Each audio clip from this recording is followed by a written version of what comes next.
Welcome to That's Good Sports. I am Brandon. The Patriots will start a machine at quarterback before they ever seriously consider Andy Dalton Perna. That is George Kittle catching balls in his backyard from a Joker-themed catching machine. But you know Bill Belichick saw that thing and was like, yes, that's the perfect quarterback right there.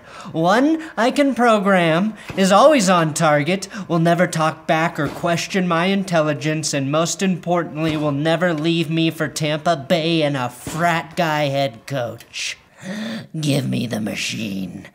Give him to me, Robert Kraft. We are not that far off from that happening. NFL news is winding down, but Andy Dalton did sign a one-year deal with the Cowboys.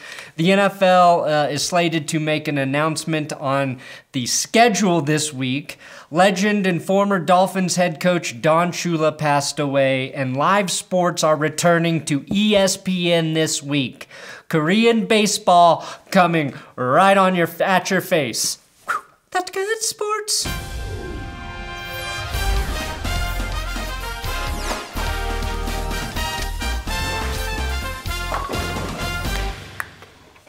Please subscribe to this YouTube channel. I do NFL news updates here almost every damn day. I will be reviewing all of the NFL divisions, their off-season, free agency, draft, recapping those in videos to come, so stay tuned for those delicious episodes. Today's episode is sponsored by Manscaped. Manscaped.com/goodsports is the link you use for your Manscaped discount.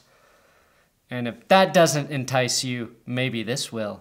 Stay at home and scape your balls with no fear to scrape your balls. Nothing else to do in quarantine. Prepare your man eggs like Florentine. The Lawnmower 3.0 will safely leave your junk groomed and ready for show. Big, small, thick, tall, Manscaped.com can help you groom them all. Never nick your nuts with its ceramic blades. Make your testes smoother than the Everglades. Diamond textured grip so your trimming hand never slips. And it's waterproof so it's always drip. LED light so it's always lit. Drip, lit. Does that make me hip? No, but between the hips is where I got Manscaped tips. With proper pelvic hairstyling, your girl will walk away smiling. Off your body is where your pubes should be compiling. Disenthralling your junk with Manscaped products is balling. My discount link, manscaped.com/goodsports, is calling. Now, since I never talk about baseball here, unless I'm referring to Michael Jordan's career, I will start with America's pastime in Korea. ESPN is set to air one KBO game per day starting this week. The KBO is the Korean Baseball Organization, not to be confused with the KBG, which everyone knows stands for Korean Boob Girls. Now, the games will be called by ESPN personalities including Carl Ravitch, Jessica Mendoza, Eduardo Perez, Boog Sciambi, and Kyle Peterson. All people I totally know. Will be calling the games from their home studios. But regardless, some live sports will be happening for anyone who needs them. I got excited about this for one reason, and that's because I confused the KBO with the Taiwanese baseball team that placed mannequins and cardboard cutouts in the stands at their games. You might have seen this, the Rakuten Monkeys. Rakuten. Rakuten. Who, according to Rex Chapman, are trying to steal children to groom into the league's next great players, had 500 robot mannequins rooting for their team at their games in April. One reporter at the game said there's more life in these cardboard cutouts than I saw at a single Chargers game last season. Burned. 2020 has sucked. No arguing that. But in a snapshot of creepy shit, this has to be top 10. Now, the NFL plans to release the regular and preseason football schedule later this week. Pretty impressive, considering none of us still know when we can go eat at a restaurant or go to a movie theater again. But the NFL, goddammit, they're gonna play some football. That said, I have never in my life hoped the NFL would assert its dominance like I am hoping they will come August. If they have to play the season without fans, that is fine. I am not suggesting they put any of our lives at risk. I am only suggesting that they put player safety at risk for my entertainment, which is all I ask every time I sit down to watch a football game, really. The big adjustment, though, so far is that there will not be any international games played by the NFL. I'm sure the Jaguars will still play that 7th and 8th home game somewhere technically not international, like Puerto Rico, the Samoan Islands, or New Mexico, the most foreign place currently on U.S. soil. Anyone who's been to the Biz-Tida Nazin Wilderness area or the Roswell UFO Museum knows what the fuck I am talking about. I mentioned this in the last episode, but make sure you watch the E60 piece on Alex Smith. His recovery from his shattered leg is remarkable. What he went through is ridiculous, but the craziest part of the episode is when Alex Smith said, "I nearly lost my leg, my life, and endured 17 surgeries and a severe bacterial infection, but none of that was as hard as getting the Redskins into first place in the division before my injury. That organization is an unmitigated disaster more mangled than my leg ever was." That part of the episode that definitely is true blew my mind. Profound remarks. Smith had Washington in first place before he went down is what shocked me about the documentary.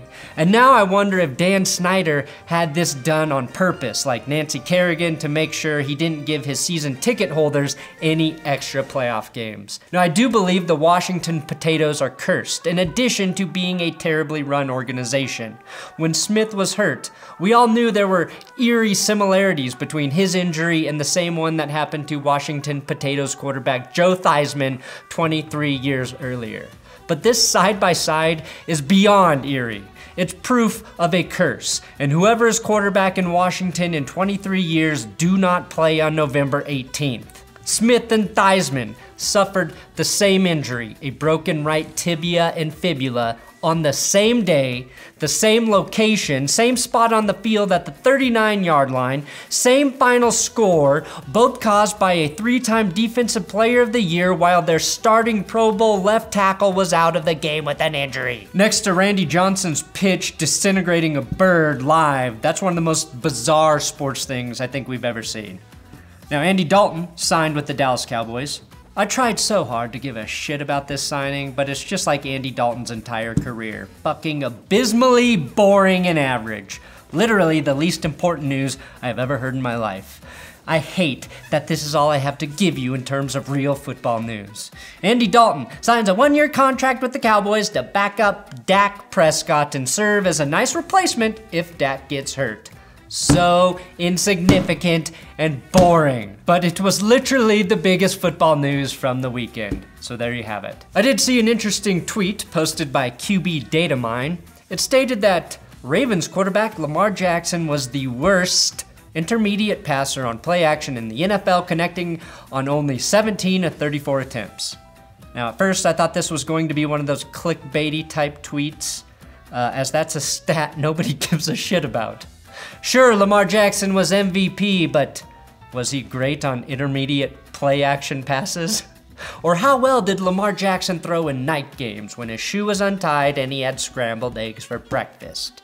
But QB Datamine appears to be a respectable football nerd account, just posting information because they followed that tweet with another stating that Lamar Jackson was also the second best intermediate passer, completing 67.3% of his passes on regular dropbacks. Now I found this interesting because we've grown accustomed to Lamar Jackson being able to do anything when he has the ball in his hands. I mean, he threw 36 touchdowns, just 6 picks, and for over 3,100 yards last season. But even he struggles to throw accurately when he doesn't get his feet set. Now, I would argue he has the worst footwork in the league, always spinning and juking and running at full speed and scoring touchdowns. That's no way to throw a football, Lamar. But this should scare non-Ravens fans in the AFC North because it means Jackson is most accurate, at least intermediately, when he drops back like a traditional quarterback and throws. He also increased his completion percentage by 8 6% from year 1 to year 2, so imagine if he improves again and improves passing on his play action passes. We're probably talking about a Drew Brees type completion rate at over 70% while still being a threat to run every play. Basically Deshaun Watson. Now, legendary Dolphins head coach Don Shula passed away at the age of 90. It wasn't from the Rona, and he died peacefully as the most winning head coach in NFL history. Shula finished with 328 wins, 10 ahead of George Halas, and 55 more than Bill Belichick has. Shula coached for 33 years, and of course led the Dolphins to that perfect season back in 1972. Every time I think of Don Shula, though, I remember his 300 wins football card I got when I was a kid. I was like, this is a really cool football card. But who the fuck wants a football card with a coach on it? I was 7 at the time and didn't appreciate his legacy yet. Now, the worst part of Don Shula passing is being eulogized by O.J. Simpson on Twitter. You know, Shula was the one coach I most wanted to play for during my career. Unfortunately, I murdered 2 people because I'm O.J. Simpson. I had to play against him twice a year in Buffalo against Miami, and never in all of those years did we ever win one game. Don Shula, the only guy who could actually stop O.J. Simpson. I will say, knowing he passed on May the 4th, may the 4th be with you, I can only assume he has transcended this world and is now at peace with the other Jedi. Thank you for coaching the perfect team, Don, and giving Dolphins fans one thing to still lord over the Patriots. And it's also impressive that it was Don Shula's own team that prevented the 1985 Bears from going undefeated, handing them their one and only loss of the season on Monday Night Football behind Dan Marino's passing attack. Rest in peace, Don Shula, you are a legend. Thanks for watching another episode of That's Good Sports. Please subscribe here on the YouTubes for football updates and football BS. I'll throw that BS right in your face and you will like it. I'm on Twitter, Instagram, @BrandonPerna if you care to follow me on those things.